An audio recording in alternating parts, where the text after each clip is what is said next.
If you saw our recent Jujutsu Kaisen video, you may remember how we talked about Suguru Geto, and specifically about how Gojo's past arc is vital to understanding his character.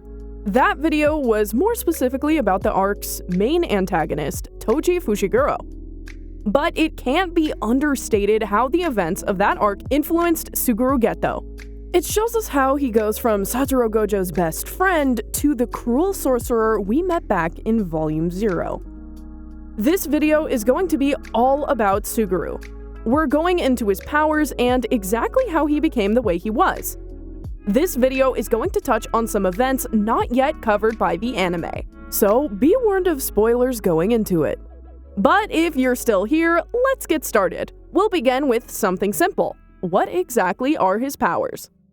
Well, the main curse technique that Geto has is known as cursed spirit manipulation.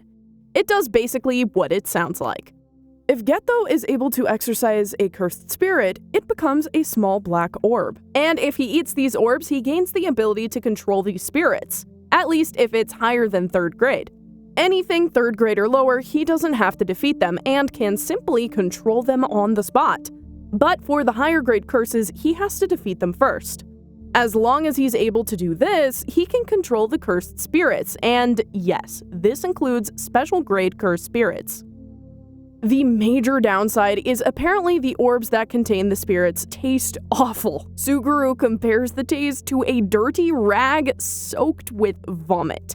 So yeah, it's pretty bad, but he still keeps consuming them.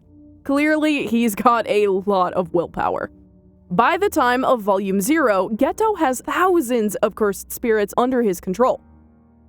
What sets Geto apart from the average Shikigami user is that there is no restriction over what cursed spirits he can control.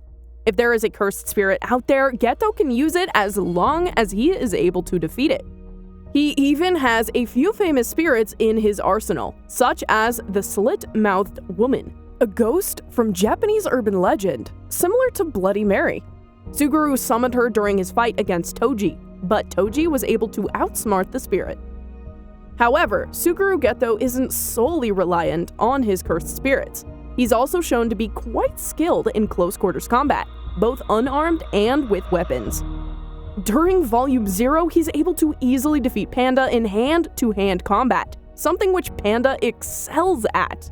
And he's even the one who wielded Playful Cloud before Maki. Suguru's ultimate attack is something he calls Maximum Uzumaki. He combines a massive number of his curses into one giant spiraling mass and launches it at his opponent. The main downside is that after using this, Suguru must sacrifice spirits for this attack. Uzumaki comes with another power, however, we never actually get to see Suguru use it.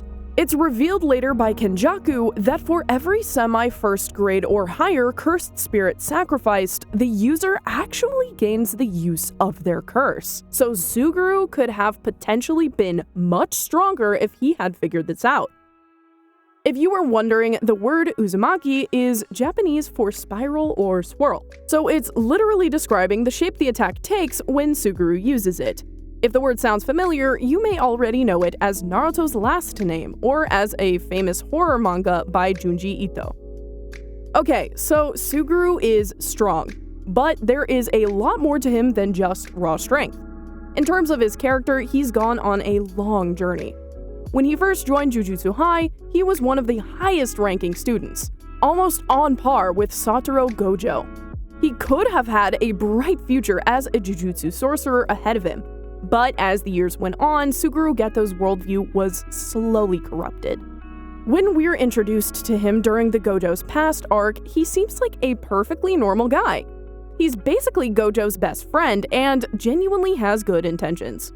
He believes that it is the goal of Jujutsu sorcerers to protect the weak, but 2 important events in his life would eventually chip away at his ideals.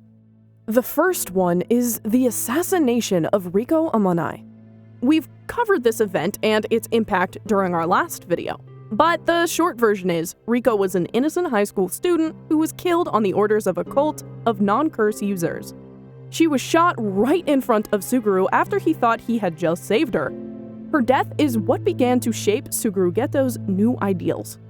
He realized that only non-curse users can produce cursed energy, and if only sorcerers existed in the world, there wouldn't be any of the problems that cursed energy caused. However, he wasn't ready to act on these ideas. At least, not just yet. What finally broke him was an incident about a year after what happened to Riko. Suguru was called out to a small village to investigate a high concentration of cursed energy. When Suguru arrives, he finds that the villagers have locked up 2 little girls. The girls are sorcerers and the villagers blamed them for the supernatural activity. Seeing this enrages Suguru. He kills the villagers and frees the girls, taking them under his wing. Their names were Nanako and Mimiko, and they became the first members of Suguru's new family. Following this incident, Suguru has fully transformed into the man we saw back in Volume 0, a sadistic man with a thirst for power and a hatred for all non-curse users. By then, he had fully committed to his goal of wiping out every normal human. And he very well may have succeeded if not for a boy named Yuta Okotsu.